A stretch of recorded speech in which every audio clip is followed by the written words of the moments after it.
ஈஸியா? எத்தனை சம்பவம் பார்த்துருப்ப? 4. நீ? 2. நீடா? ஒரு 3ஆவது பார்த்துருப்பேன். 56 பேரோட சாவை முடிவு பண்ணவனா? கையில் ஸ்வாட் எடுத்தால் மொத்த பேரும் உயிர் தப்பிச்சா போதும்னு ஓடுவானுங்க. 100ல் 1 வாய்ப்பு கிடைச்சா கூட அந்த உயிர் தப்பிச்சிடும். அதில் 1 வாய்ப்பு கூட கொடுக்காத அளவுக்கு அந்த உயிர் எடுப்பானுங்க. என் கணக்கு மிஸ்ஸே ஆனதில்லை. இவன் வேற ஓடல, நின்னான். 1% கூட அவன் உயிரெடுக்க வாய்ப்பே கிடையாது. எங்கேயோ அவன் தடுமாறி இருக்கான். இல்லைன்னா நம்ம இங்கே நின்று பேசிகிட்டு இருக்க முடியாது.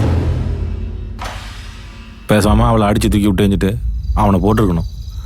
நீ விட்ட.